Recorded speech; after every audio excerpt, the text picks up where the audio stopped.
The families and friends of Staff Sergeants William Howard and Edgar Torres Tovar gathered at the Des Moines International Airport today for the arrival of their bodies. Good evening, I'm Lindsay Burrell. Hundreds of mourners, many carrying American flags, line the procession route. WHO 13's Teodora Mitov joins us live from the Iowa Air National Guard with more. Teodora.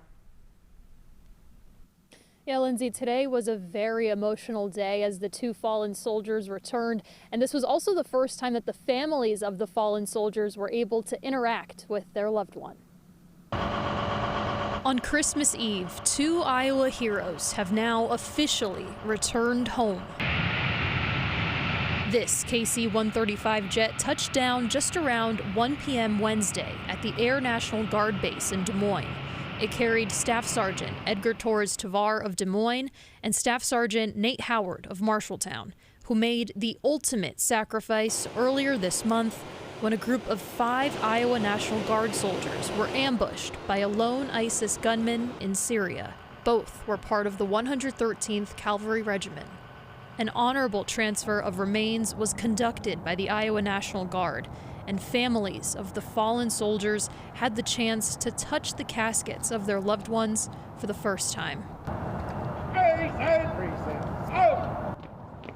In attendance was Governor Kim Reynolds, Major General Stephen Osborne, Command Sergeant Major Matthew Strasser, Senator Joni Ernst, and Congressman Zach Nunn. A procession followed, and dozens of family members and law enforcement agencies escorted the fallen heroes back to their hometowns, and hundreds of onlookers showed their support from the sidelines. They deserved it. They gave everything that can be given. And former members of the 113th Cavalry Regiment also gathered to support their fallen brothers. I mean, it's important. It's one of the things that we talk about as a squadron is the brotherhood you have within the cavalry, something that doesn't ever go away.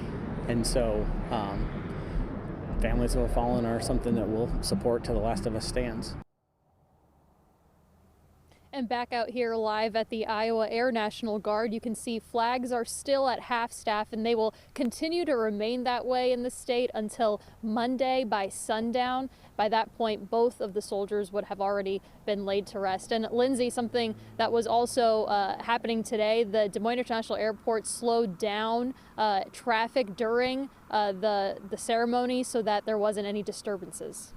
Yeah, those guardsmen paying the ultimate sacrifice. I know their families must be very relieved to have them now home, especially before the holidays. Teodora, thanks so much.